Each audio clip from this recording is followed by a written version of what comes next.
All right, so I want you at this point, and not for a visualization purpose or anything like that, but based on where you are in your business right now, I just want you to get a good sense of what it's going to be like to up-level that. So if you currently are getting 5 clients a month at a 5 or a 10K price point, I just want you to get into that place where you can see the reality of your email filling up with people saying, I need to book a consultation. I need to come in and I need to get diagnostics done. I need to do that. And I want you to just put yourself mentally in that place, because what I'm going to show you very easily is going to get you there. But unless you can actually and again, I'm not saying visualization for the sake of visualizing it and feeling it in your energies and your bones. If you're into that, great. If you're not, it's just for no other reason to say, this is what I'm moving towards. And I want you to build everything with that framework of this is where I'm going, and so let's build in these various spots to get there. Is that cool? Now, on that note, too, just going back to the first page, we mentioned a couple of things here. Is there anything else that we're missing? So we talked about funnels, branding, list building, getting people through Facebook. Anything else that's landing pages? Is there anything else really that we need to? Copy. Sorry? Copy. Yeah, that's it. It's advertising. Copy yeah. a specific avatar. Copy. So. And a lot of people are talking about avatars and customer personas. Avatars. Cool. Are you talking about automation, systems and stuff? Yeah, you can talk a little bit about automation. A little bit about automation. As well. Yeah. That's a great one, though. Outsourcing. What I would like to do is just go say, okay, here we go, just go and do this. Right. So more specifically, frameworks that you can hand to somebody that they could do it for you. Yeah. Cool. I love it. Basically, the team.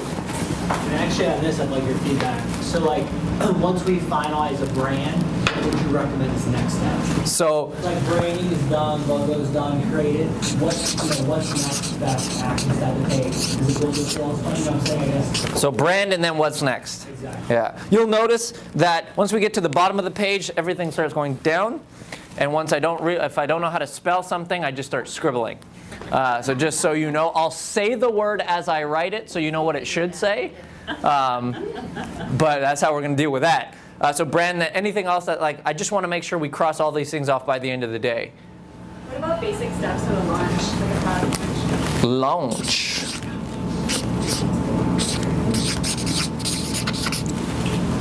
My first advice is if you're thinking launch, don't do it. Because everyone who does launches will clearly tell you that it's the worst 4 weeks of their life. Anyone been there, done that? No, we will.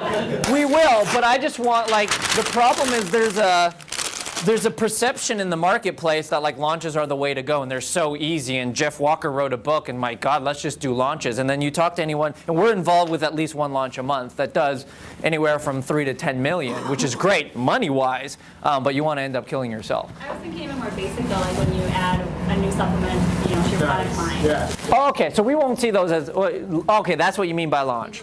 Releasing something new. Ah, gotcha. Okay. Yeah. Okay. What about, I know Jeff Walker talked about evergreen launches. Right. So perpetual, more evergreen type. Yeah. Okay, we can do all that. All right. So cool. Again, so in the back of the framework, in your mind, on your piece of paper, just not goals as much as this is what I want to be a reality. Is it 10 consultations a month? Is it X number of products moved a month? Is it this? And then I just want you to get in that place where you see that being a reality for you. And then kind of build everything and be from that place from there. Now, regardless of where you are and what you're doing, I'm going to say that the lifeblood of any business is a new batch of leads that are coming in regularly that you know what to do with. So it's heavily going to be geared around kind of lead generation and what to do with that. But let me just kind of give you a perspective of what I actually do, because some of you may not know me. I mean, Isaac's done a great job at pre-framing me, which I think is great. But just so I'm not some guy who read a book last week and hey, let me tell you what I learned from my book, which is what some people do. So I've been in the internet marketing space for 15 years, and I have to say for about 12 of them, 11 of them, I failed miserably. Didn't make a dime. Spent a lot of money, but hell, just had a lot of struggle with internet marketing. I'm trying to figure it out, and I had, like shiny object syndrome. Anybody else? Oh, whoa, that's a cool way to do it. Oh, wait, that's a cool way to do it. And before you like finish anything, you start something new. So that was kind of my life story for a long time. You fast forward after failing miserably, like fast forward a little bit. I found the Facebook platform, and we just started crushing it on there. Maybe it was first mover's advantage, maybe it was luck, maybe call it whatever you will. We just started moving on it and doing really well. So much to the point where I got the attention of Gary Vaynerchuk. Do you know Gary Vaynerchuk? Some of you in the space. Small social media expert. Yeah, he Pretty much the top social media expert in the world. Snapchat. He's from my hometown. Is he in Jersey? Yeah. Yeah. So Gary, built his agency from 15 employees to about 450 in about 3 years. Biggest brands, the Johnson & Johnsons of the world, and the mega celebrities. But years ago, when they opened up their paid media division, I caught his attention, and he wrote me a letter. You can see direct from Gary giving me a VaynerMedia offer letter, and he's like, Nick, I want you to come in, and I want you to help run our paid media division here at VaynerMedia. I'm like, wow, that's an honor. So when he made me that offer, what did I say? Naturally, No. Yes. Yeah. say, hell no. You're right. I was like, I appreciate the offer, thank you, Gary, but I'm an entrepreneur, baby. No, I didn't really say it like that. But what happened was mentally I had this like self-validation that, okay, I actually know what I'm doing and I'm doing well, and people are paying notice to that. So that's when I took things a lot more seriously. I think we're good. Yeah, thank you. It's cool that I keep using your thing, right? Okay. So, I said no to him, and that was cool, and it kind of validated to what we did. We started opening up a boutique agency and taking things a lot more seriously. Not too long after that, and now we get to work with some of the greatest names on the planet. So, like, anyone know that guy? A division of his business, now not his main primary business, but a division of his business. We're building up to about $50 million a year right now in revenue just in this arm. This guy's name is Joe Polish. He has a $25,000 mastermind group, and we help fill those regularly. We work with a lot of cool people, best-selling authors, top business coaches. You'll notice that if you're a man, the only way I'll work with you is if you're bald. Just happens to be the case. Robin's bald. Robin Sharma there's bald. Chris Atwood's bald. Michael Porter's bald. Lee's balding. Bill Barron's bald underneath a hat. Taki's got some hair, so it's all right. But we've been able to work with some really cool people. On average, just so you can see, we're spending between $500,000 to $1 million a month buying media. So we're on Facebook. We're spending between $500,000 to about $1 million a month doing this. Amongst all your clients? This is just 6 of them. Okay. Yeah, beyond that, we're spending a lot more. But these are 6 our bigger spenders. So we're handling a decent chunk of change as we kind of go through stuff. So just so you see that. Now to work with me, typically clients are spending anywhere between like 60 to 100 grand a year. To do that. And why? I mean, so here's another example. We have some of the highest ROIs in the industry. So spend versus, and by the way, when you're doing advertising, and we were talking about this a little bit earlier, when you're doing advertising, there's only really one number that matters, and and what number is that? Yeah. If you're going to spend money on anything related to your business, it better gosh darn return something. I'm not a fan of this branding play. Let's just pay money and get our face out there and not know if that's actually creating any money for us. At the end of the day, it's dollar in versus dollar out. And this is only math and metrics. At the end of the day, if you know for every dollar you spend, you're making $1.80 in 90 days, how many dollars are you willing to spend? Right? The actual answer should be infinite. I mean, if you get there. So like just some examples of like some of the ROIs. Here in this case, we spent $100,000. We made $1.2 million in 16 days. That's not a bad 16 days. Here's another thing. We spent $86,000, generated $1.4 million in 21 days. Yes, Dad? Are most of these launches or? These specifically are launches. Yeah, that's why you see a start and an end date.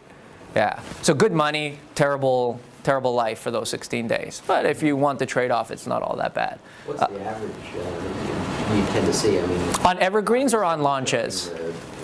These real Awesome. Yeah. But what do you typically see? 1,000% plus is our goal. But let me preface that. The way we can do that so easily is because usually the people that we work with have higher ticket offers. Yeah, so I mean, if someone's selling a $39 book, 1,000% ROIs are not normal.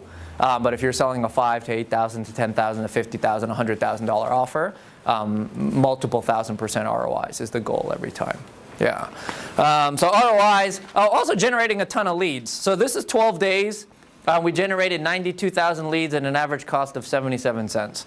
Now, this is not normal, but I mean, if in any business, what could you do with 92,000 new leads in your business, right?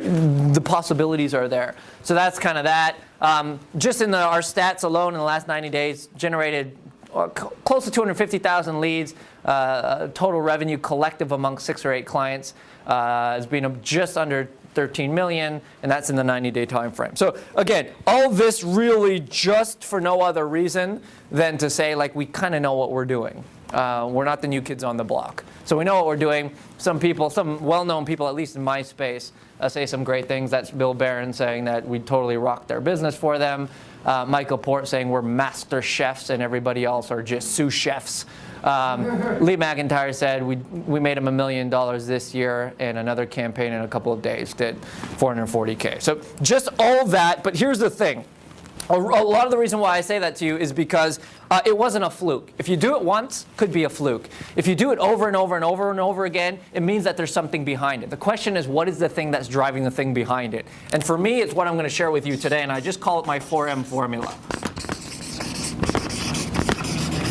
There is a machine, there's a method behind the madness, and it's one simple thing. It's this formula that we've generated and created that's really the driving force behind how we do what we do. And I'll get a lot into that. But here's a couple of things. Like, if you don't understand what we're talking about, there's a couple of risks. Number one, you compete in a red ocean. Are you familiar with the book, The Blue Ocean Strategy?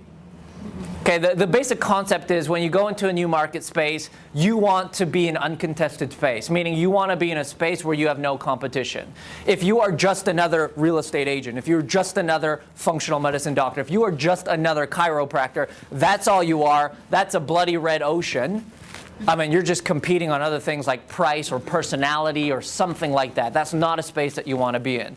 You want to be in the opposite of that. So if you don't understand what we're talking about, you're going to be competing in a red ocean. Number two, you're going to struggle for clients.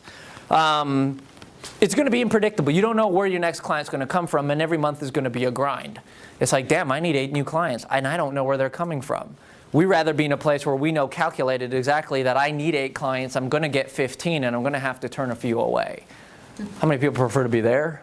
Okay, cool. It's a good room. And thirdly, you'll die a slow death. And by that I mean if leads are the lifeline and the blood flow of any business, when you have a predictable means to generate leads, your business is flowing and thriving and growing. If you don't have a predictable way to do this on a regular basis, you are 1 month away from losing your business. Just 1 month. What happens if for 1 or 2 months or 3 months you don't meet overhead?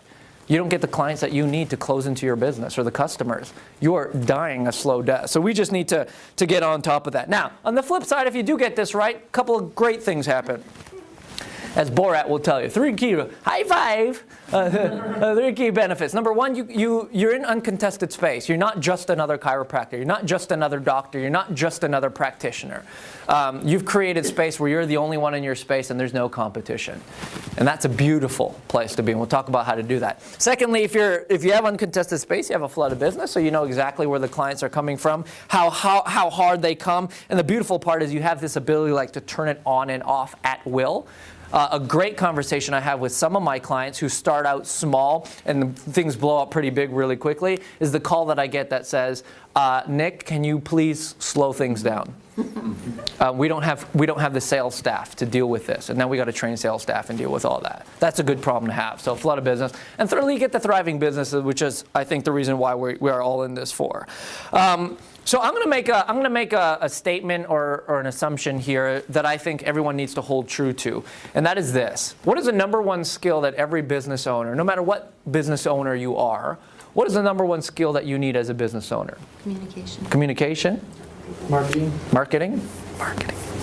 3 weeks ago, and I'm going to like just change up how I use this and put this all over my site.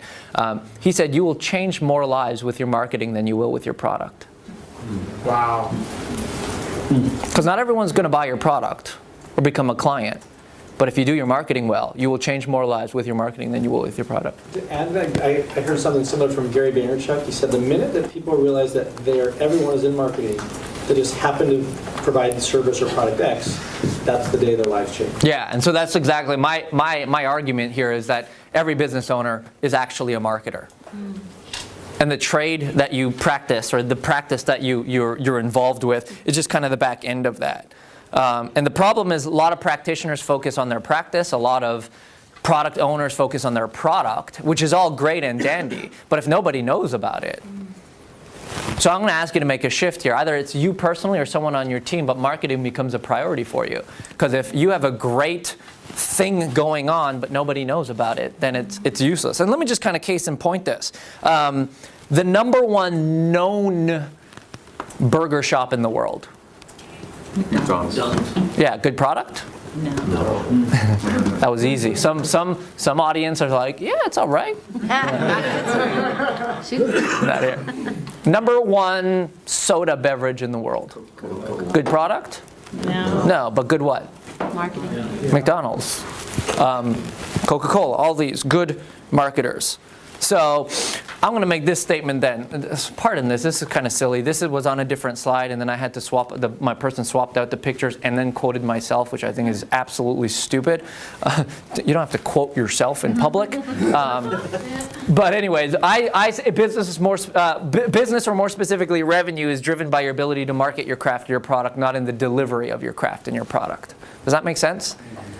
The revenue that's associated with it is tied to your ability to market it more than it is in your ability to deliver it. So everyone needs to be a marketer, but when I say marketing, what are we talking about? Are we talking about everything on here? Funnels, branding, list building, getting people through Facebook, landing pages, copy. Are we talking about this when we talk about marketing? Maybe, but maybe not. I think those are elements of marketing and advertising, but what I'm actually going to propose to you, and this drives my business and the business of all of my clients, is this. Marketing is nothing more than establishing preeminent positioning in your marketplace. That is it. And to do that through unconscious narratives. If you are the absolute expert authority leader in your marketplace, will you ever have to do any more marketing? Like this kind of marketing, I mean. Or how much easier will this kind of marketing be when you're the leader in your industry? So I have one goal, or two goals, really, when it comes to marketing. One is to make myself an expert in my space, or my clients an expert in their space, a perceived expert. And then two, to reinforce that position over and over and over and over again. Then everything else comes a lot easier. But we want to do it through unconscious narratives. Because if I just came and said, hey, I'm the best in the world at what I do. Wow, that's a claim that I made, but that doesn't establish my position. But what if I said something like this? What if I said, like, music has Michael Jackson, right? High fashion has Coco Chanel, and online advertising has Nicholas Kusmich. It's a J. Abraham play. You see what I did there? By nothing more than just a few associational words, I've established myself without actually saying anything about my positioning. So you just want to think about stuff like that. We'll get back to that shortly. If I were to kind of break down marketing and say this is really what marketing is, I would define marketing as being nothing more than a matcher or matching. It's matching problems to solutions. It's matching what people want with what you already have. I just want, like, straight up, you and I should never be in the business of trying to persuade or to influence anybody to do anything that they don't want. Does that make sense? A lot of times marketing is perceived as like, oh man, like this person doesn't want what I have, so I've got to like twist their arm to make them want what I have, and then I'm a good marketer because I've persuaded, I've influenced them to accomplish a certain thing. Here's the deal. You could do one of two things to it. Let's say, I don't know how this analogy is going to work in this room for the sake of the context, but let's just run with it anyway. Let's say you have this burly dude who's like 300 pounds and he's got the beard and he features on Duck Dynasty. Like that's the kind, like he wears like plaid. You know what I'm saying? He carries an axe around for some reason, and he like eats like raw meat off the bone of the thing he just hunted. Okay? You have the kind of the perception of the guy I'm talking about. Now, let's say we go to him, and we're like, hey, bro, want to do lunch? And he's like, yeah. He goes, I know this great place. Has killer quinoa kale salad. Like light vinaigrette, like olive oil dressing, like it's just got this like, you just gotta come. They got these great baby tomatoes, like you're just gonna love it. What's he gonna say? And how long, like how much effort is it gonna take to convince this guy to come to lunch with me at this great quinoa salad place?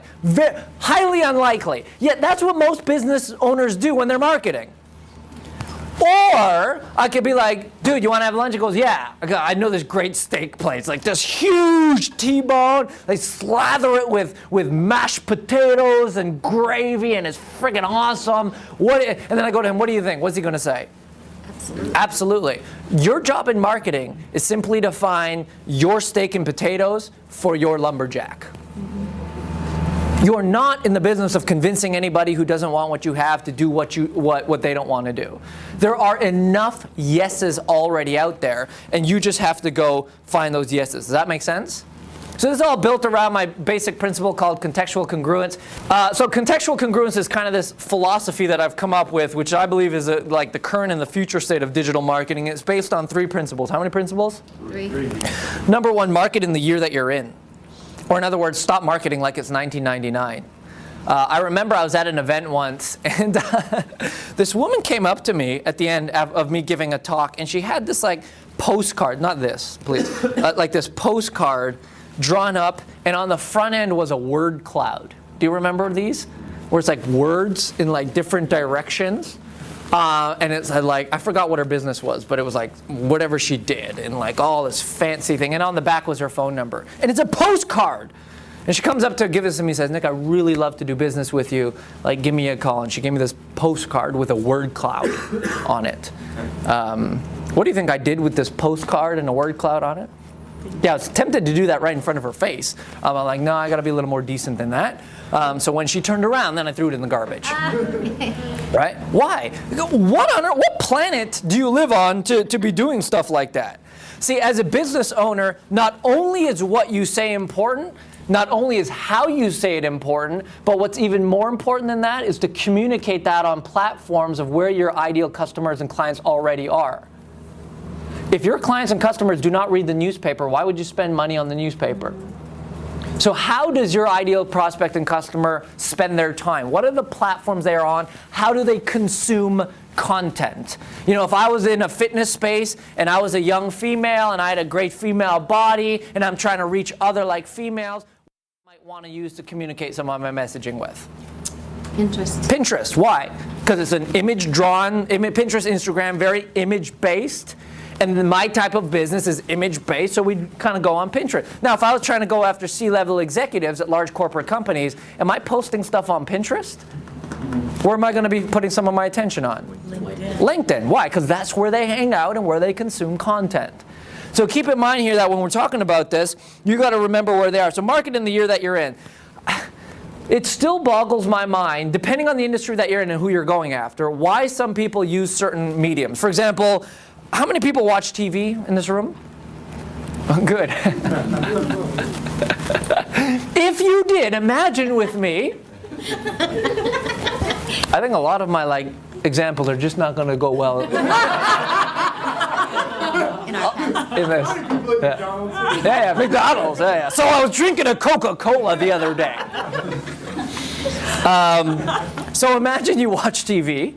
And as you're watching TV, well, if you did watch TV, let me just ask you this. If you did watch TV, other than network sports, because network sports is a live experience and nobody watches a TiVoed version of that thing. If you're to watch network TV, the usual question I ask is, well, how many people watch it on your time and how many people watch it on network time? You know what I mean by that? Gary brings this up, right? If the show is on at 5 p.m. on Sunday nights, are you watching it at 5 p.m. on Sunday nights? Or what are you doing? TiVo.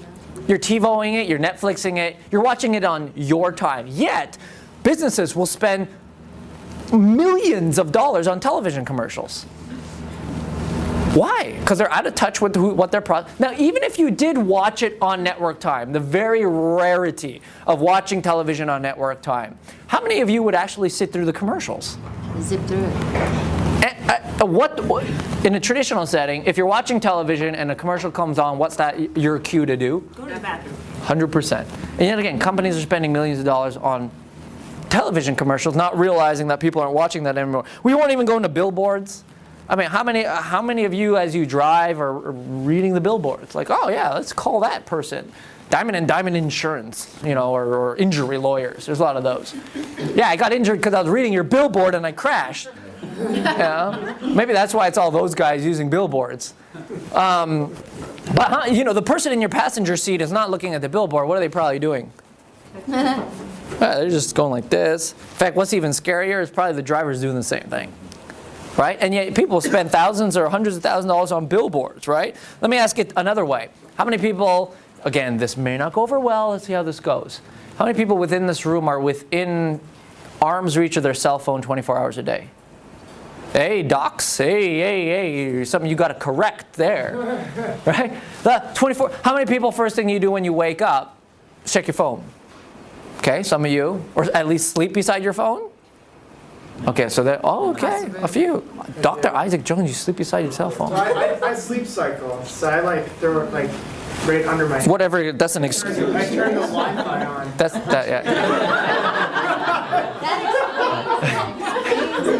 No wonder your stress tests were so high yesterday. Don't say that. You can't. But think about that. Marketing 101 simply tells you to go where your ideal customers are and provide value to them in a way that they're consuming that content. What I do know is that your client is probably on their cell phone, probably in a social platform or LinkedIn or LinkedIn is a social platform, and they're just going like this. You know what I'm doing? They're doing that. Mm-hmm. And here's the reality. If you don't know how to catch their attention and storytell to them when they're doing this, your business is dying a slow death. Nobody's paying attention. So you got to learn how to capture that attention. Well, so I hear people, I'm a digital marketer now. I'm not doing any of that stuff. I do YouTube ads and stuff like that. How many people have seen something like this? You're watching YouTube and then this comes up? How many people feel so excited and great about this thing? Like you're just waiting for this button to appear, yes? Yes. And so much so that, I don't know if you're like this, I'll open multiple tabs and preload multiple videos so this button can come up when I go back to the first one and just hit skip. You know what? If BlackBerry was a great company or not, if they kept showing up in my YouTube stream like this, buy BlackBerry, I would make a stand to say I'll never buy a bloody BlackBerry ever again, just on the principle of interfering with my everyday flow of life. So just because you're digital, it doesn't matter. Anyone who know who that guy on the left is? Ed Wood. What's that? Is he an actor? No. He's a famous marketer. Yeah, Jay Abraham. He demands about a $50,000 a day consulting if you want to get him to write copy and stuff like that. I'll just give you a long story short. This is being recorded, but that's okay. So Joe Polish for the 25K Genius Network spends a lot of money on magazine ads. So Success Magazine, Entrepreneur Magazine, these sorts of magazines. And the annual event was coming up. It's a $10,000 for 2-day annual event that was coming up a few years ago. And Jay decided that he's going to write a 2-page advertorial to go into Success Magazine for $25,000. Now he waived his fee for Joe to write the advertorial. But a 2-page spread in Success Magazine on one run cost $17,500 to run a 2-page spread advertorial style in Success Magazine. Jay waived his fee, which would have been about $25 or $50K to write it, and they ran it in Success Magazine one time about 3 months before the event. At the same time, Joe comes to me and says, hey, we got the event coming up. Can we use Facebook? Can we try this? I know it's not going to do anything, and my people aren't on there, but let's just see what we can do. By the way, we hired Jay to do this in Success. I'm like, so you're pinning me up against the greatest marketer in the world. It's on! By the way, Jay has no idea who I am. He doesn't know even I exist on the planet. But I'm like, I'll take this guy down. No problem. Long and short of it is they ran the ad, $17,500, got 2 sales into their event. Not bad, $20,000 in revenue minus the $17,500 expense to run it is about 2 sales. Now they did $2,500 in sales, but on the back end they do a lot better, and there's all this other stuff going on, and they probably reran it a few times. Now they came to me and they said, can you do this on Facebook? I said, well, let's play fair. I'm just going to show my itty bitty ad, not a 2-page advertorial that the one and only Jay Abraham can write, but just a little itty bitty like 300 characters that Nicholas Kusmich writes. And let's just make it fair, and let's put it in front of only people who read Success Magazine. That's a fair trade-off, right? Because it's going in Success. Mine has to be to Success Magazine. Great. So, no problem. We ran it, and I did 4 sales. So I beat Jay Abraham. Here's the clincher, though. Cost. I spent $1,700 on my ad. So $1,700 into $40,000 gross revenue is a little bit different than $17,500 in 2 sales. So the numbers are small, it doesn't matter, but the case in point is there are platforms that will wipe out traditional media, like Facebook, if you just know what you're doing. Right? So think about some of those options. So number 1, market in the year that you're in. Number 2, the shift from mass marketing to micro marketing. You know what that is, Nicholas? I believe it's a sniper rifle. Oh yeah, it's a scope. It's a scope. It's a scope, yes. Yes. I'm messing with it. You never shot again. I know, and I want to shoot one. We roll tomorrow. Yeah, I'm not here tomorrow. So I'm just going to go hunting tonight. I see a lot of bush out there. I'm just going to take one of Dr. Dan's guns, just go out and just... We'll go snipe hunting. Yeah, let's see what we can catch. For the sake of the analogy, since we're in America, this is the difference between shotguns and sniper rifles. I know you get that. I don't fully get that, but you'll understand it better than I would. But here's the idea. Mass marketing, the days of mass marketing are long gone. Let me ask it this way. What is kind of like what is the pinnacle of all like advertising on TV right now? A 30-second spot on a particular day and time. Super Bowl. Now, back in the day, that 30-second spot cost about $1 million. I think it's like 2.4 now to get a 30-second spot on Super Bowl television live. Now, why would anybody in their right mind spend $2.4 million for 30 seconds? Exposure. Yeah, I think it's like 500 million people watching across the world. Then you have all the people that are going to watch in the... Afterwards. Yeah. Yeah. So the real word is exposure. You spend the money for the exposure. Now, let me ask you, if I could get you the exact same exposure, let's just rough it out to say 50 million or 100 million people watch it, just for easy numbers. Let's say 100 million people are going to get that exposure. What if I could tell you that tomorrow, over the next 7 days, I could get your message, your exposure, in front of 100 million people, and it'll cost you 10 grand. Who's in? You missed the point. I would think that would be a very silly 10 grand spent. Because who's it going in front of? Everybody. Most likely people who are not interested in what you have to offer. Now the exposure is great, and there will be some branding that comes of that and all that stuff. By the way, I can get you 100 million views for 10 grand in 7 days. So if you actually are serious about that, let me know. I'll gladly do it for you. You'll be throwing away money, but if you don't mind, I don't mind either. We'll make it happen. Very easy to do on Facebook. Right? We can do that. But I'm going to suggest you probably wouldn't do that. So what if I could show you something better? Well, if Facebook were a country, it's not, but if it was, there'd be there's 1.3 billion monthly active users on the Facebook platform every given month. It would be the second largest country in the entire world. Next to, I believe, China, which is planning to pass that very quickly. And so what I'm trying to say is that your customers, no matter who they are in this country. They're part of the 1.3 billion people. And with just a little bit of know-how, you could know how you could reach those people and communicate to them in a way that makes it really work. But let's kind of like dial this in even further. That's the bigness of Facebook, but there's also the smallness of Facebook. Facebook is a social media platform, but more than being a social media platform, what really are they in the business of doing? It's the same reason why there's membership. Like, they're in the business of data aggregation. The joke we had, and we were talking about this earlier, is that Facebook knows you better than you know yourself. How do you know that? Because every so often something pops up in your newsfeed and say, hey, do you remember last year you were out to dinner with your wife at this place? Like, damn! Memories. I don't know. I didn't know that. Facebook knows that. You know, Facebook knows that you're here right now. Because when you're logged into Facebook, you usually don't log off, yes? And it's on your phone, yes? And your phone is connected to GPS right now. They know you're here. You check into a hotel, they know you've checked in. When you like a friend's post and you tag that we were there and we did that and I was with that person, Facebook knows all that. Facebook is in the business of data aggregation, which to the natural person is scary as hell. To the business owner and the advertiser, that's the best thing you could ever hear. Because now you know that Facebook knows all the stuff about your people, your ideal target audience. They know that they're everywhere. And then now, if you want to, you can put a message in front of somebody, only somebody's who's interested in what you have to offer. That's a very powerful thing. So to me, the perfect ad is the right message, right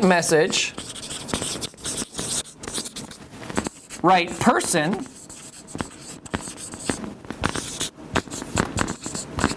right time. If you can get the right message to the right person at the right time. If you lose any of those elements, your messaging isn't as powerful. Right? The right message to the wrong person, so what? Right? The right message at the wrong time, not so good. So Facebook allows you to do this kind of thing. So let's say, for example, you were in the grooming space. One of my clients is. They sell beard products to men with beards. They're in the grooming space. Now, if they wanted to, they could just put up an ad, which they used to do before they met with me, that just targeted all people. Well, that's kind of silly. They just wanted the mass exposure, the mass marketing principle. Oh, well, that's kind of silly. I said, well, what if we just put your ad in front of men with beards? Novel idea? What if we just did that? They're like, you could do that? Yeah, you could do that. And so we took an ad and we put it in front of only people, only men who like beards or have beards. Now here's what happened. Here's the difference. Within days, almost 4,000 people reacted to the ad. Meaning liked, happy face, whatever. 4,000 people. 2,000 people shared the ad. Free advertising, by the way, when you share. And you can't see it here, but there were hundreds and hundreds of comments. That's the difference between placing an ad in front of the right person and the wrong person. Do you know, I mean, you maybe know this, maybe you don't. You could place your ad today, tomorrow, whenever, in front of CEOs. You could place it in front of mommies. You could place it in front of women between the ages of 35 and 37 who live at a particular postal code, who live in a certain area, who loves romance novels, shops at Whole Foods, and took a walk last week. I don't know why you'd want to get that particular, but you could. So think about that. If you have a message specifically for certain people, those who suffer from Lyme disease, and you can show your message only in front of them, what would that do for your business? Right? And that's what Facebook allows you to do. Now we can get into a whole bunch more examples in that, but I just want you to think through that. And then lastly, the last kind of key principle for marketing online that lays the foundation for all this is obey the golden rules. And I believe that there's 2 golden rules. If you followed anything on the internet for a while, you may have heard the adage that content is what? King. I'm going to say that that's no longer true anymore. Because content is abundant, knowledge is abundant, and so I don't know very many things, but if I did want to know, within a matter of seconds, I could find out. I mean, who was the 22nd president of the United States? I don't know.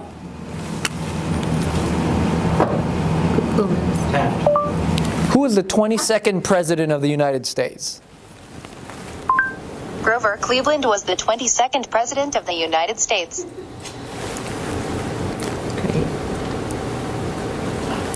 In seconds.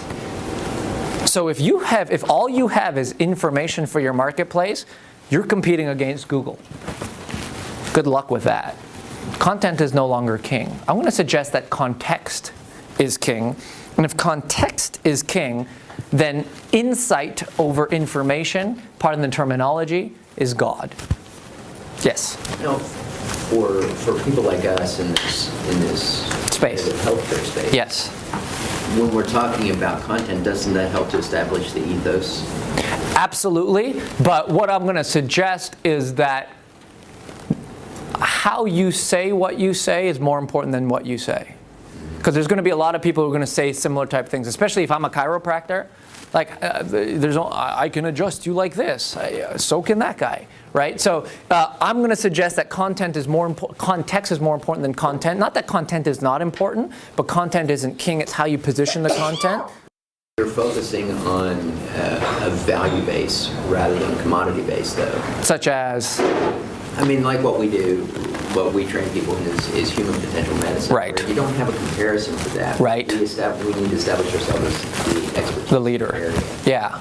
Yeah. So again, there's obviously content pieces that would be unique to you, but the question is, how do we spin the content? We'll get into this in a bit. How do you spin the messaging in such a way that has the message not sound like it's noise, like everybody else is saying the same thing?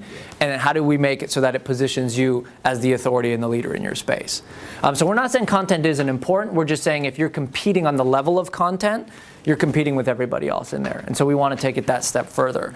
Let me give you an example of this. Let's say you're at a family barbecue, and of course you're not eating blackened chicken because that's bad for you, and nobody does that. You're eating whatever you eat at a barbecue when you're a good, healthy doctor. Quinoa.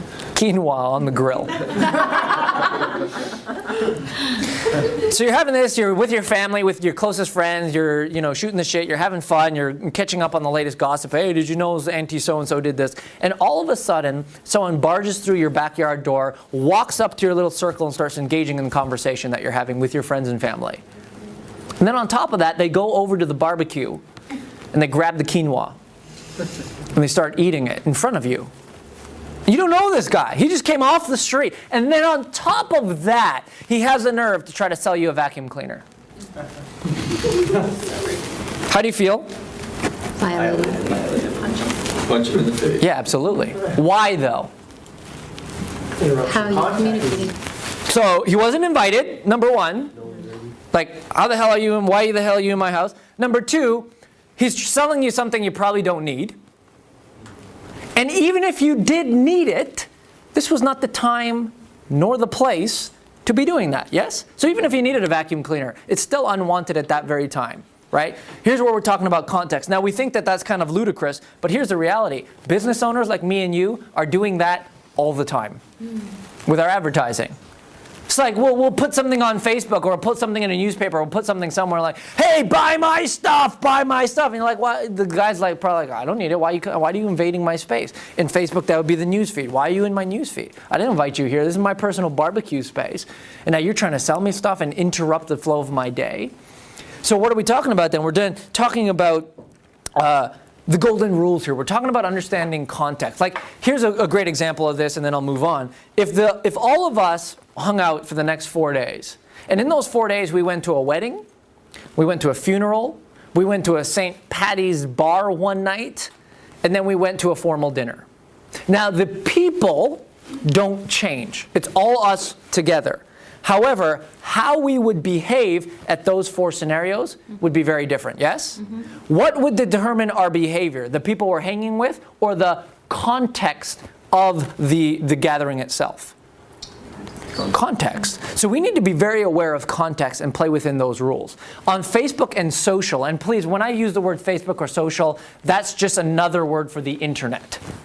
Because these days, that's what the internet is. Social media is just another way to say the internet.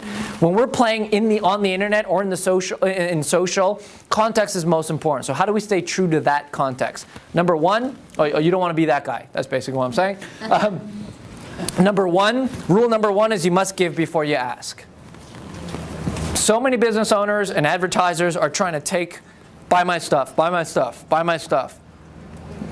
So they're in a position of taking before giving. That's violating rule number one. It's going to put you in a very, very compromising position in your marketplace. And number two, every step of the marketing process, in other words, your advertisements and promotions, must be valuable in and of themselves. So that means that if someone were to interact with your marketing, that they would leave with value even if they didn't buy what you were actually trying to sell them. Does that make sense? My greatest hope is that at the end of these 2 days together, or one day that we have together here, is that whether you choose to engage with me on a deeper level or not, you're going to walk away from this experience saying, I got some value from that. Simply put. So when you think marketing, rule number 1 is always give before you ask or take. And then secondly, every step of your process that you're educating someone or marketing, consider it investment marketing. Consider it content marketing. These terms are thrown off quite regularly. But it's investment marketing, it's content marketing. That's how you should see things. So again, let's go back to this 4M formula and let's dive deep in how to do this. Is it okay? Does anyone want to take a quick stretch break before we dive in to now how do we make this happen? Everyone's dialed in right now. Everyone's dialed in? Keep going? Yeah. All right, so let's look at this. So again, we're looking at the 4M formula, which is the execution now that we use to be able to roll this thing out. So what does that look like?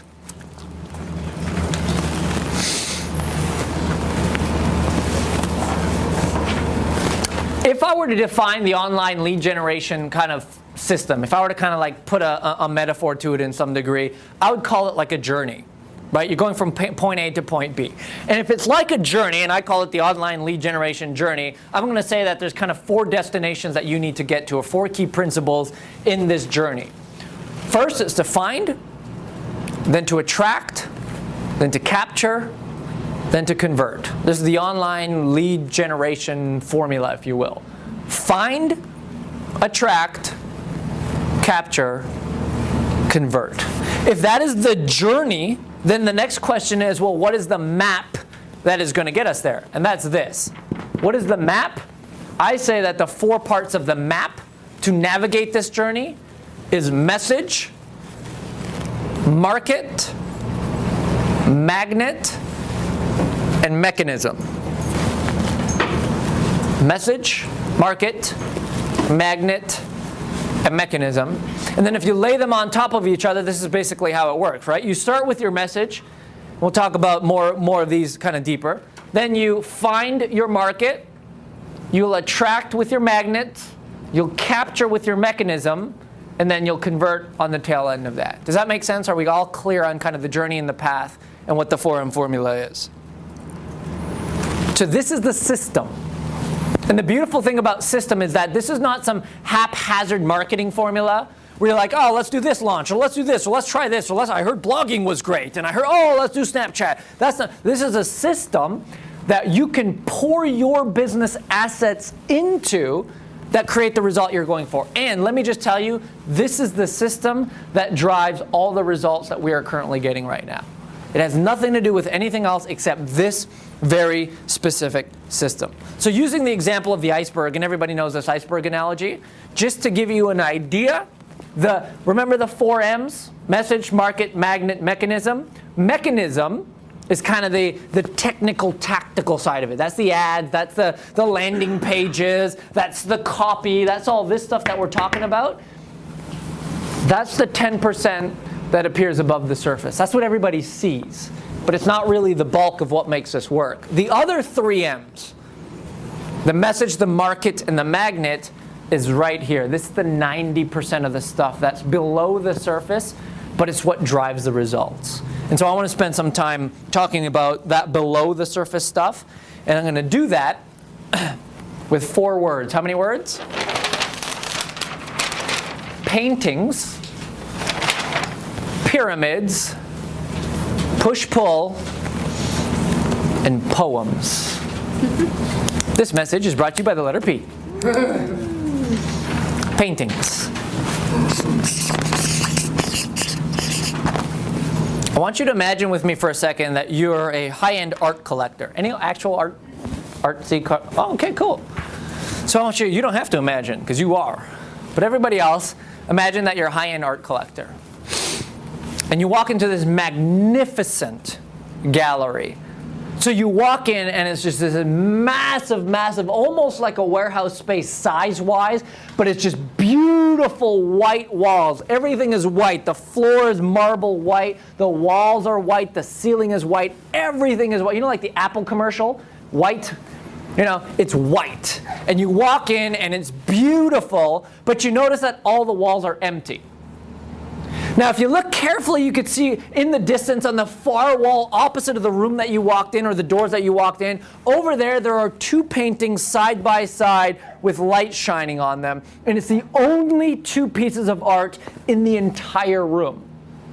Now, it's one of those rooms that are so big and so majestic, and you're just kind of like, wow, why am I here? What's going on? This is very unique. That, like, it's so big that with every step you take, you can hear the echo, you know, going, because it's like clear emptiness. And you look around and you notice that nobody else is in the room, and you're thinking, why am I here? What's going on? What's happening with this? But these paintings are intriguing you because the lights are literally shining on these only 2 paintings. So you take steps closer, you're hearing the echo with every step. You're getting closer and closer to the paintings, and the closer you get to them, you start to notice that they are identical in nature. The colors, the pattern, they are 2 duplicate identical paintings. And you're starting to like think, now, what on earth are these? I'm drawn by them, I really like them, and I kind of want them, but what are these and why they're 2 and what does it make sense with? And so as you're approaching them, these questions start to form in your head. Why are they there?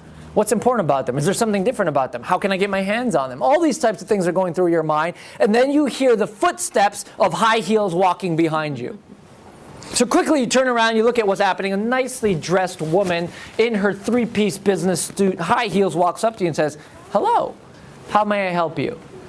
At this point, your mind is kind of like, I see 2 paintings. Why are they the only 2 in the entire room? What do they mean? What are they? Who are they? How do I get my hands on them? And so you ask, yeah, well, these 2 paintings, ma'am, what are they? And I love them, and can I have them? And why are there 2? And what's the difference? And she said, oh, they're Van Goghs. Oh, well, spectacular. They're identical to each other. What's so kind of like different about them? Are they the same? Like, what's going on? Oh, goes, well, one of them is an original Van Gogh, worth millions. An original Van Gogh. The other was painted 2 weeks ago by a college art student. And you look at it and you're like, wow, they look very much the same. Now, assuming that you're an art person, and this is a big part of your life and it's important to you, which painting do you want? Van Gogh. Original. Now, do you see what I just did there? It doesn't matter. If you like art, either one, they're identical. You'd enjoy them both the same. But if you appreciate art for really what it is, you want the original. Yes. If you're doing it for money. If you're an art person, yeah. But do you see what just happened there? The value? Well, the whole point was, up until about 4 seconds ago, you didn't have preference or desire. Until you know. All I did was I told you a story. And out of thin air, I created desire. Paintings represent your message. How do you communicate narratives to create desire for what it is that you really want? Because here's the truth. It's a noisy, noisy marketplace, yes? And everyone is shouting loud and saying the same thing. And we are all competing for one major thing, and that is attention. People, I mean, are you like me where when you're on your laptop, you got like, let's take a vote. How many Chrome tabs do you have open at any given time? What's the most? Anybody? 25? Yeah. I hear 30. I heard 30. I heard 30. Do we hear 35? 35? 35? 35? 40? 40? 35. So Dr. Isaac Jones is 35. No one can beat 35. And your computer didn't crash. Chrome didn't crash. Yeah. My what is it? One funnel. Yeah. Well, because you have one funnel. Okay. Yeah. I mean, I open it up and then after one funnel everything. So Yeah, and then you never check those tabs ever No, I again. never do it. Yeah. Never check. Yeah, just like me. So here's a reality. Do you realize that when you're communicating, if you're doing a webinar or a summit, which is some of you guys, do you realize that when someone's tuned into your summit, that's not the only thing they're doing? Wait a second. You mean they're not just listening to the interview that I spent thousands of dollars and all the time and energy to put the... Hell no. They're like paying bills. Yeah. They're paying bills. They're watching another YouTube video. They're doing this. They'll step away. They'll come back. You'll never know. So if that's the game then, and everyone's got quote-unquote ADD, the question is, then how do you go from being the noise to being a song?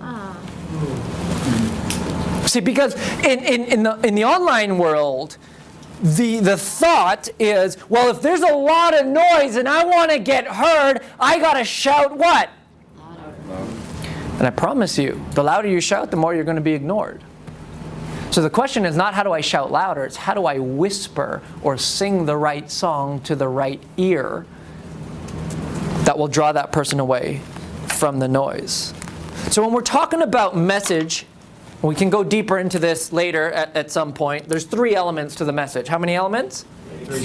The what, Dr. Dan, is what we're talking about. The why.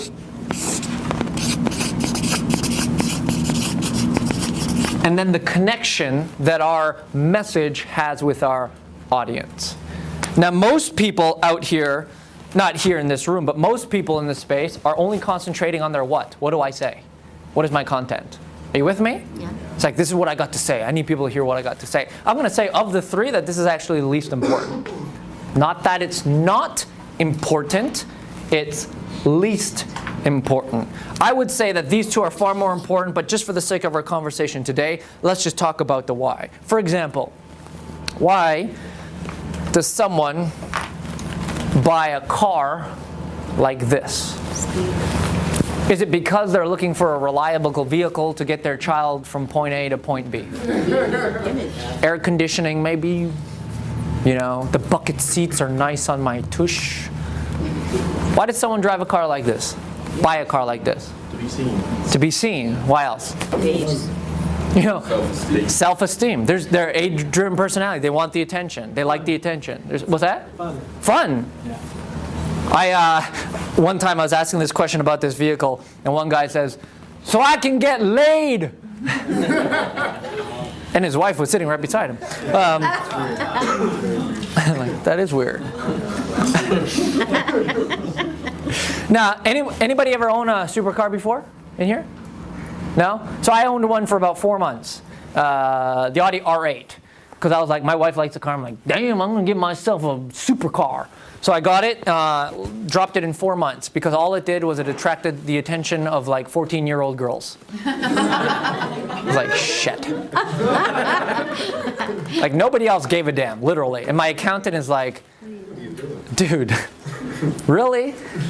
And a mentor of mine is like, anybody who drives a supercar, and if you do, I'm glad no one here does, and this hit me real hard. It's like, anybody who drives a supercar, all that tells me is that you have $3,000 extra a month, and you have a really bad accountant.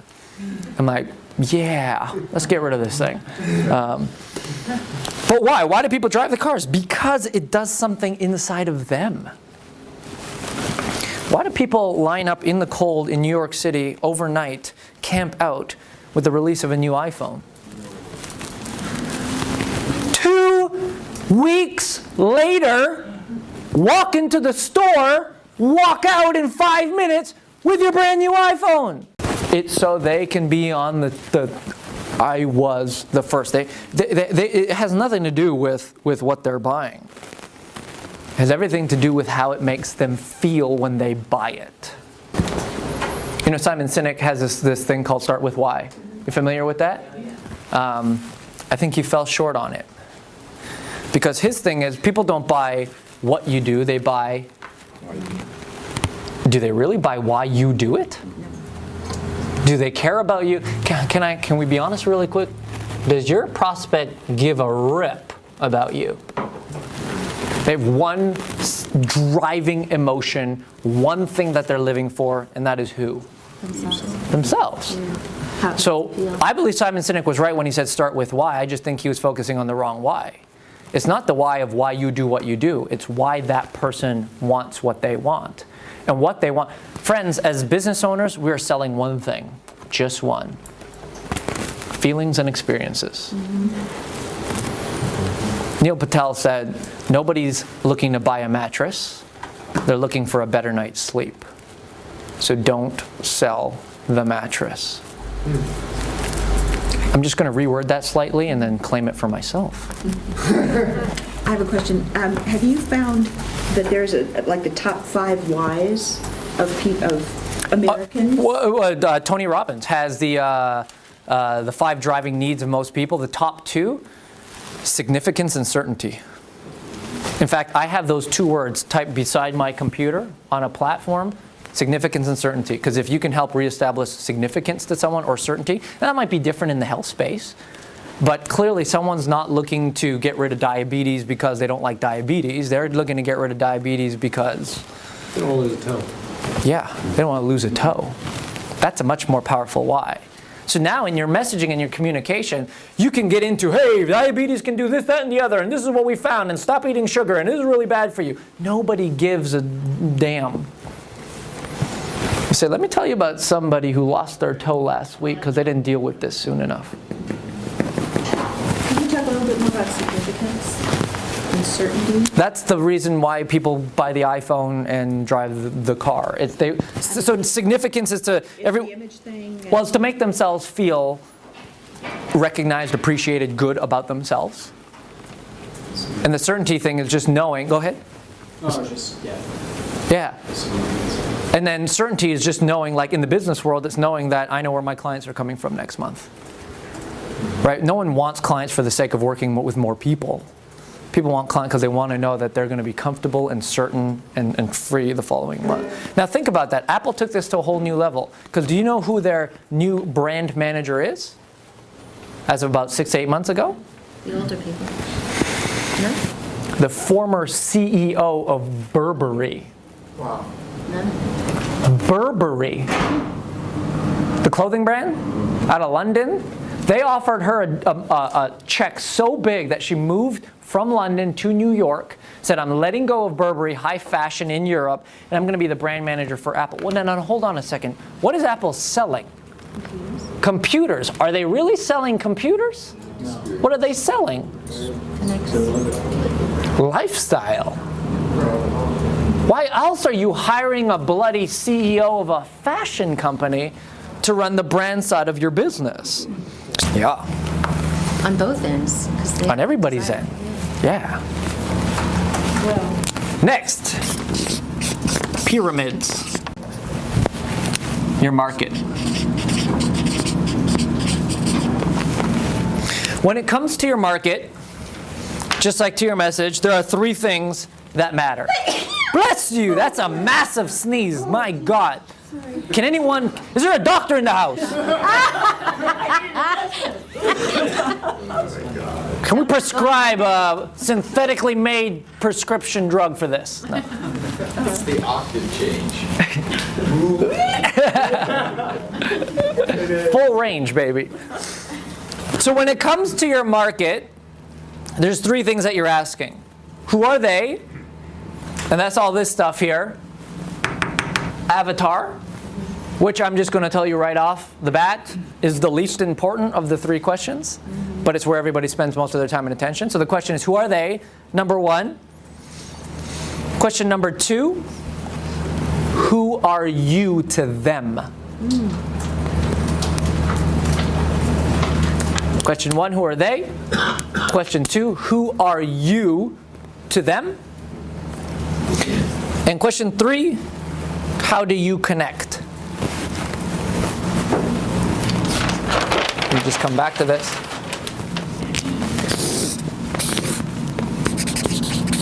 Let's just talk quickly about who they are. I don't want to go too much into this because we'll talk about avatar stuff if that's what you want. But I believe that there are only 4 things, if you will, that drive human behavior. Now, you could get deeper into this and get really psychological. I just try to simplify it for the easiest way possible. But there are 4 things that drive human behavior. And people are either moving away from something or they're moving towards something. So they're either moving on this scale away from something towards, and it's either imagined or it's real. Okay? So for example, if they're moving away from an imagined, whoops, fears. So fears are not actually real, but they're things that people make up in their heads that they're trying to stay away from and move away from. Now, away from and real,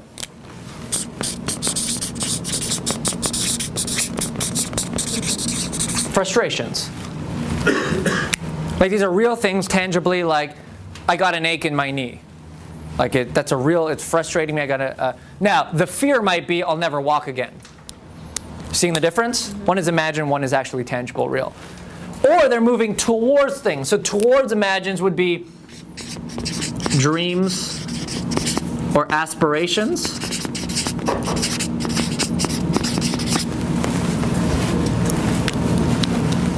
Or actual wants on the real side of it.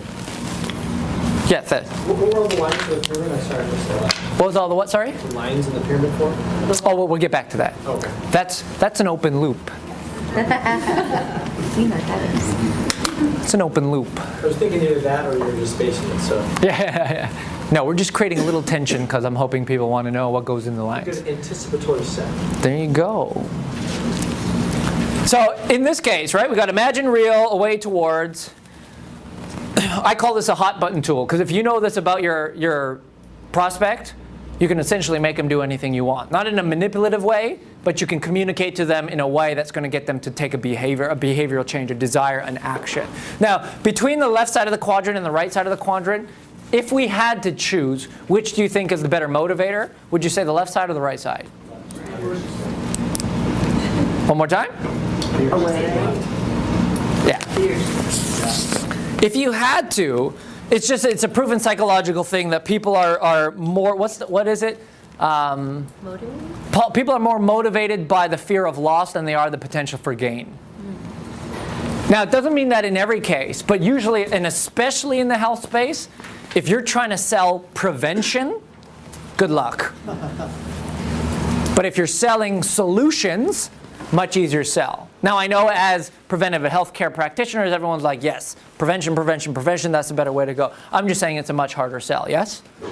Right? So when we're talking about, again, who are they, I would argue that this is kind of the most important thing you need to know. You can know a whole bunch of stuff about their avatar, their demographics, how much money they make, and all that, where they live in the country, yada, yada, yada, great. But if you can know their fears, frustrations, wants, and desires or aspirations, we call this a hot button tool because literally when you start to write copy, write an email, communicate in an ad, put something on your website, the only thing in your mind should be this right here. That has your copy has nothing to do with you. It has everything to do with their big why, and this is how you're going to find those whys. So far, so good? So then the second question, again, it's not who they are, but who are you to them? And I believe that this is much more powerful because the position you hold in the marketplace is going to dictate how easy it is to sell someone and how easy it is going to be to market them, right? So in this kind of channel, I'm going to say that every marketplace has various rungs in a ladder or various positions on the pyramid, and I'm going to identify them first, and I'm going to tell you where you need to be in order to make your life that much easier. On the very bottom,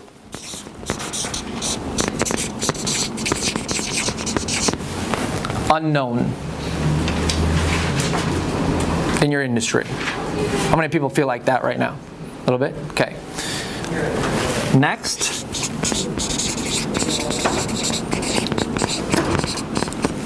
Generalist.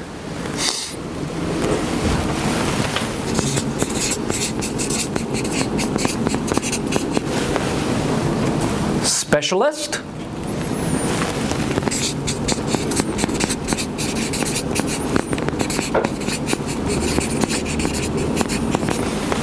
Expert authority.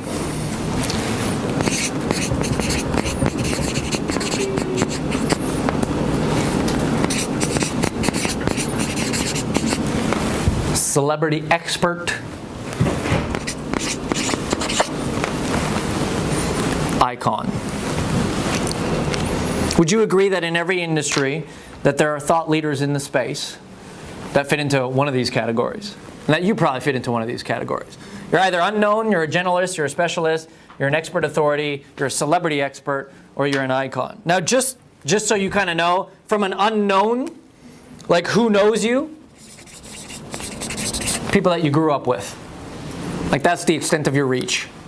Right? Just like, okay, well, they know me. Right? As a generalist, it's who you know. Or as a specialist, it's what you know. As an expert, it's what you say. As a celebrity expert, it's where you're seen. And as an icon, it's who you are. You tracking so far? Mm-hmm. So that's kind of who you're known by. I don't know the color. This is the market's response to you in these various categories. Here, you're ignored. Your market does not respond to you. They don't know you. They kind of ignore you. Here. Sorry? Can you say it one more time? Ignored. As a generalist, you're typically undervalued.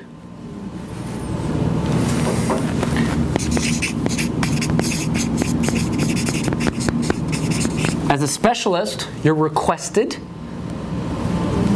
People request. As an expert authority, you're booked. As a celebrity expert,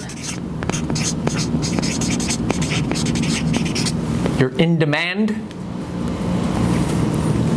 And as an icon, you're demanding. In other words, you set the rules. I'm going to suggest that there's a line right here that you have to cross if you're going to be in business. You have to cross. You cannot be unknown and you cannot be a generalist. It is not going to work. So your first goal is to become a specialist. There's another line here too that we could probably draw to go from a specialist to an expert authority. And that depending on your niche and how well you can communicate and things you can do, some will become celebrity experts. Think Jillian Michaels, celebrity weight loss expert. And then icons, these are the Richard Bransons of the world. Right? So not everyone will necessarily get up to this space. You could, it's just a lot more work, a lot more money, a lot more effort. May not be what you want because the trade-off is not always worth it. But as business owners, you cannot be unknown, you cannot be generalist. You need to move up in the ranks, at least a specialist, with the goal of playing in the expert authority space. If you can become an expert authority in your space, and you can architect that to be in your business, then everything will become that much easier. Does that make sense? Any questions about this? So the next thing then is, remember, it's who are they? Who are you to them? And what was the third one? How do you connect to them? There was a story of 3 rabbis. These rabbis were hanging out with their master rabbi. And as they were doing that, they just spent the entire day with him. And so they were communicating, they were having these great days. There's 3 of them with this master rabbi just like sharing life together and having this awesome time. And so as the entire day went by, it was like time was moving so fast. They finally got to the end of the day where the master rabbi was like, goodbye, good to see you, my friends. We'll see you shortly. And rabbi number 1 goes to the other 2 as they're having dinner. They're like, wasn't that amazing? That was just so powerful. But I gotta ask for your forgiveness, guys. Like, clearly, Rabbi was just interested in me. And he spent all this time just talking to me and engaging with me and looking into my eyes and caring about my business. Not my business, my practice, whatever. And it was just really, really good. And I apologize that I took all that time away from him. To which the second rabbi responds, no, you're mistaken. Like, clearly Rabbi had only one interest, and that was me. Like, he spent the whole time talking about me and what I was going through and looking into my eyes and making sure that I was okay and helping me through my issues. To which the third rabbi replies, both of you are off your chain. Clearly, Rabbi was only interested in me. He spent all the time talking to me about what I was doing and everything that was going on with me. I'm so sorry he ignored the 2 of you. To which they were all right. When you have messages and you can set up your business in such a way that your communications and your narratives are really connecting with your prospects. Here's a writer downer. Good copy is not when your prospect understands you. Good copy is not when your prospect understands you. Good copy is when your prospect feels understood by you. If someone who's interacting with your website or your copy or your ad or your webinar or your summit or whatever else that you do, if someone feels like by reading that, like, oh my God, that person gets me, then you've hit a home run. That's the purpose of copy. It's not to have that person understand you and what you do. It's to have that person feel like you understand them. I believe 5 of the most powerful words in the English language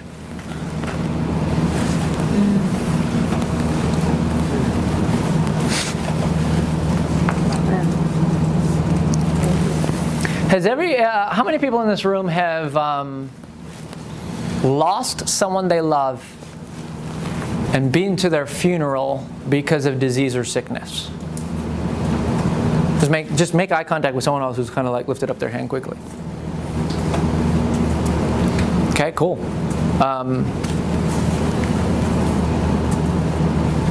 Has anyone felt like they kind of like hit their wit's end at some point in their life so much so they didn't know if it was worth going on? Eye contact with anyone who's risen their hand. There's an amazing shift that happens when you can look into the eyes of someone who's experienced what you experienced and have this like realm of solidarity because you've gone through the same thing. I tell this story often of the day like I Googled how to take my own life. And it's a long story, I won't get into it now. I'll get into an even worse story in just a second. But now I can look in your eyes and say like, I know how you feel. One of the best copy sequences you can write when you communicate, whether you do this intentionally or non-intentionally, is this. I know how you feel. I felt the same way too, until I found blank.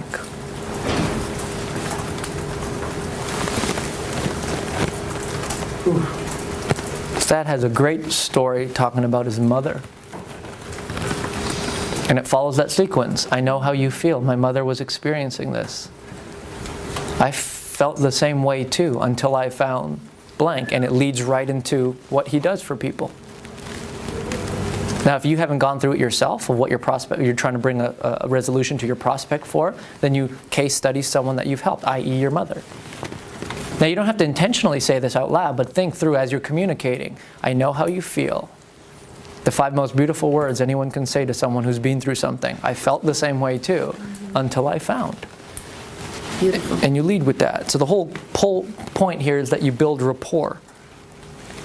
You want to build connection with that person that you're communicating with. Again, we can go hours into that, but we'll move on into the last. The natural inclination of a human being when you push is to do what? Push back. Resist. Push back. Flight, fight. Then why, as marketers, are we trying to push all the time? The natural response is, hey, buy my stuff. The person's like, what? Hey, hey, hey, hey, hey. Whoa, whoa, whoa, whoa.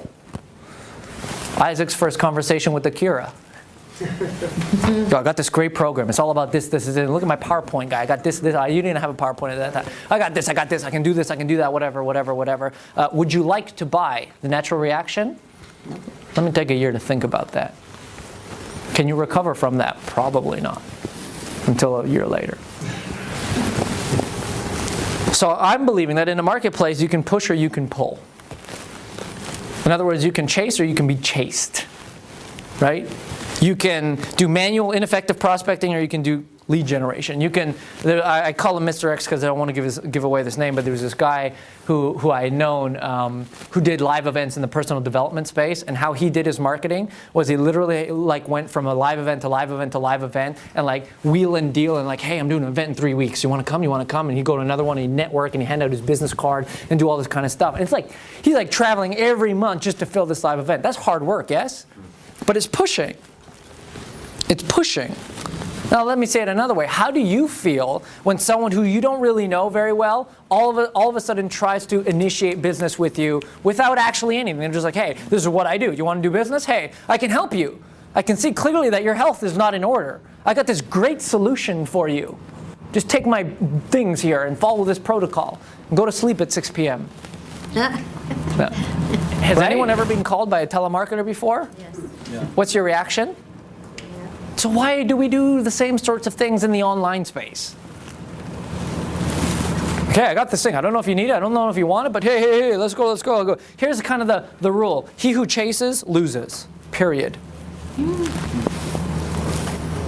So if your marketing is made up of you going after people rather than people coming after you, you're losing the game. And you've totally destroyed your position in the marketplace. So the idea is then how do we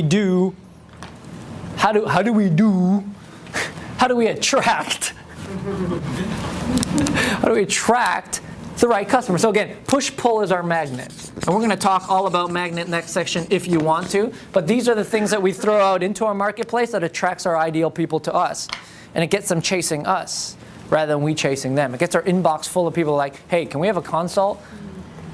I heard what you do and I'm fascinated by it. I really like it. These tests that you do at the center, amazing. Oh, you can help me with Lyme disease? I've got Lyme disease. I don't care how much it costs. Get me a bloody answer. You following? So again, we want to be in that place. So one of the things I'll just say about your magnet that you can kind of take home with, and I don't want to leave you hanging. I call it it's a reworking, but I call it the triangle of trust because people only buy from people they know, like, and trust. Right? Know, like, and trust. So every piece of content that you put out, I would suggest should be like a magnet. And we're going to talk about content marketing. This is how we reach our people and draw them to us. Content marketing here. It has to do one of three things, but ideally all three things at the same time. Number one, educate.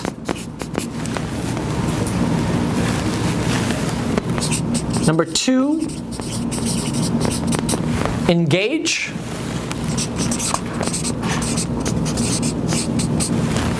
And number three, inspire.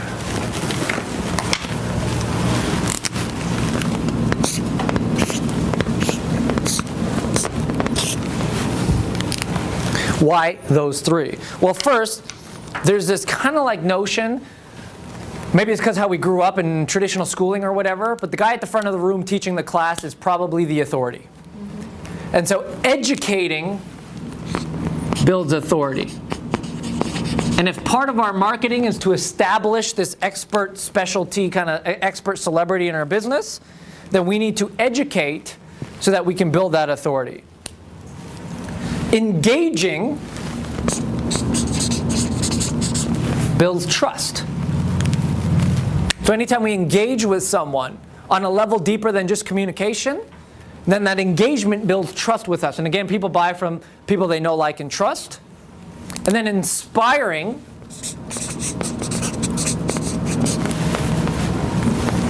creates loyalty. And the truth of the matter is, most people are not going to buy from their first engagement with you. You realize that. It takes multiple touch points for someone to engage with you in what you do. So what your ideal goal is not to sell, it's not to go from cold to sold. Your ideal structure is to go from cold to build a platform where I can build a relationship and then warm them up for a sale.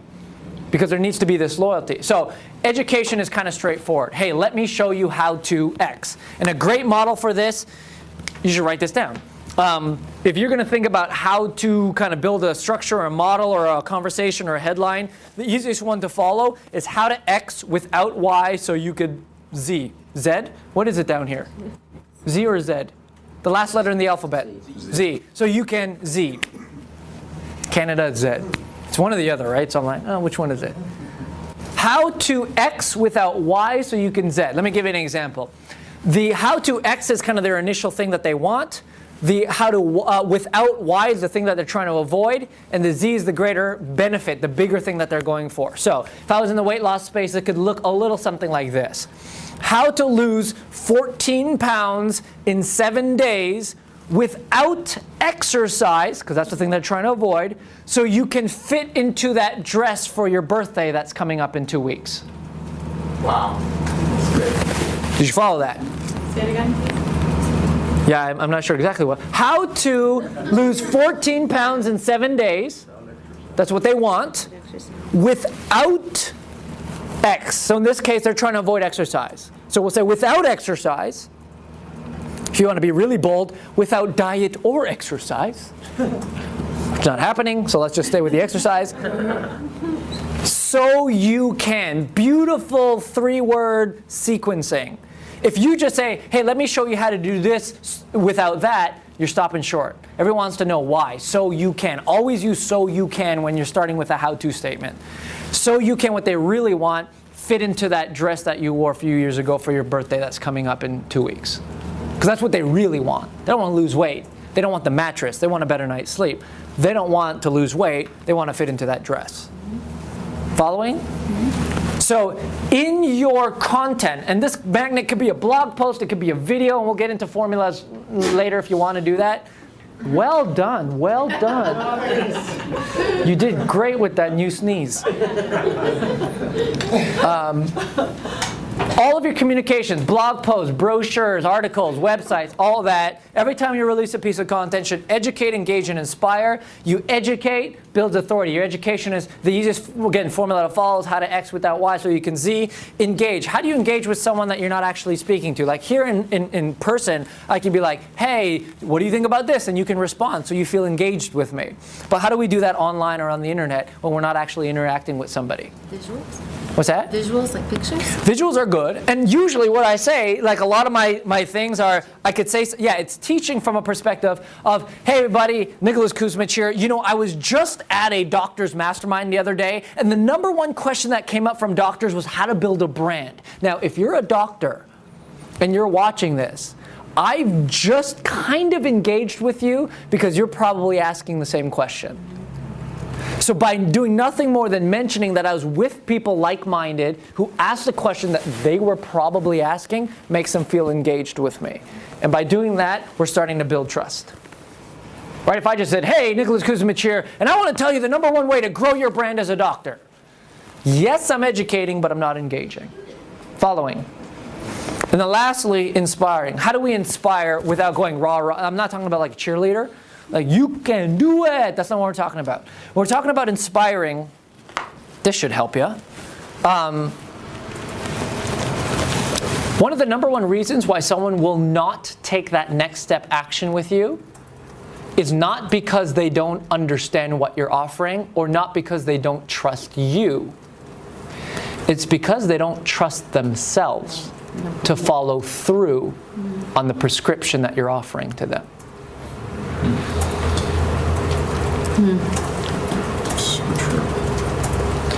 It's that they don't trust themselves. So how do we then inspire to give them little wins?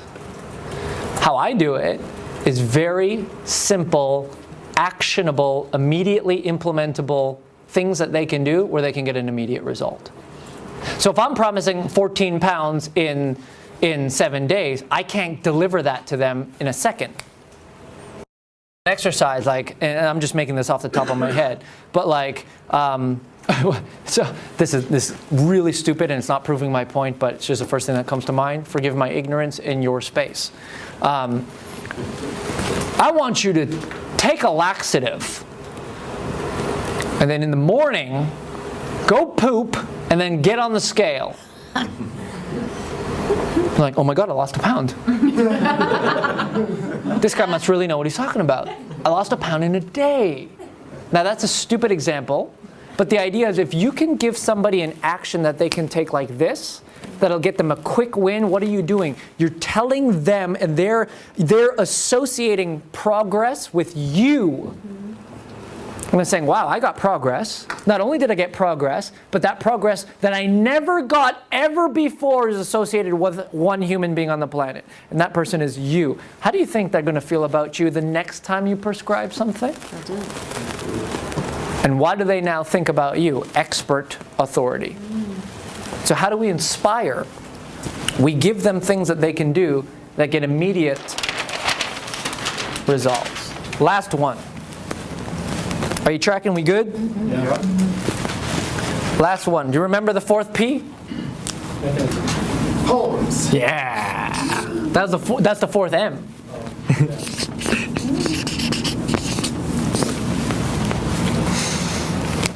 Everybody take a deep breath. What's that? Yeah. Breathe out. Now, do you realize that, this is hard speaking to doctors. You realize your body does that thousands and thousands of times a day without your conscious effort, right? That's just kind of what happens.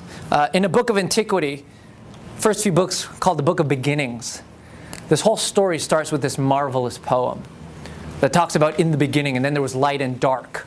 Right? Then there was, vegetation and sea, and there was plants, and then there's this thing called like seed time and harvest. You plant a seed, and in the time the seed grows and grows a tree, and the tree bears fruit, and the fruit falls to the ground, and there's seeds in the fruit that fall to the ground, and it just happens over and over and over again. If you believe this story, and for what it's worth, God, or the divine in this particular situation, didn't create and continues to create every day. God created one tree that had the ability to deliver one fruit, and in that one fruit had the ability to drop seeds, and in the seeds, and there's this perpetual thing. Now, in the original creation of something, it had the ability to self-replicate a million times over. Does that make sense?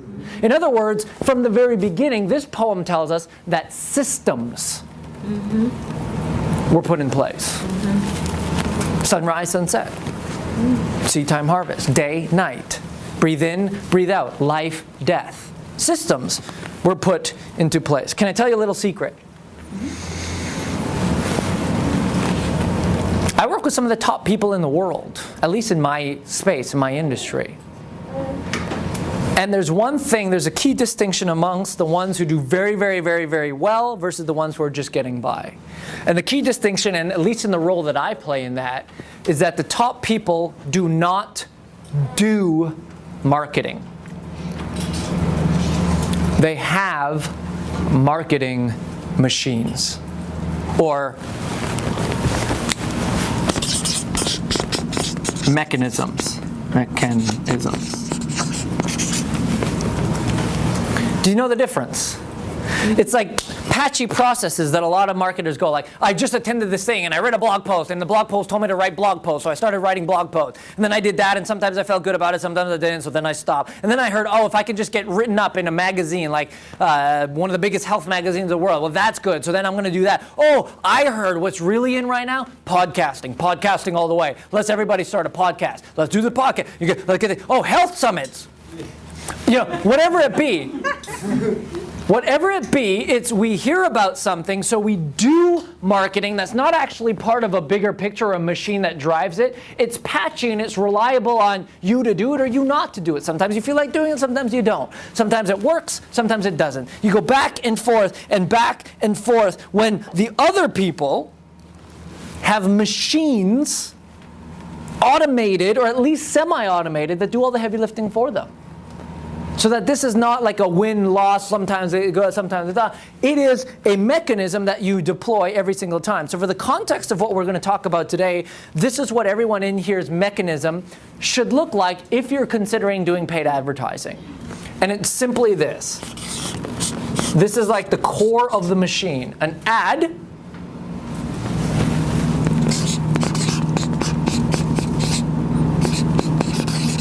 that drives traffic to a landing page, and makes an offer, you capture a name and an email address, at the very least. It doesn't have to be like this is a structure, we could pour a lot of different things into this. But an ad that leads to a lander, that then takes them to a thank you page that makes an offer. Ad to lander, lander to thank you page, and then you'll also have nurture, typically done through email, where you continue to build a relationship with them. In its simplest form, and we can get very fancy and complicated with this, but I'm not a fan of complicated funnels. They hurt my brain. This simple thing has made almost $13 million in the last 90 days. On ad, makes an offer to something that sits on a lander, that requests a little bit of information, that puts them on a platform, that has a thank you page that makes an offer.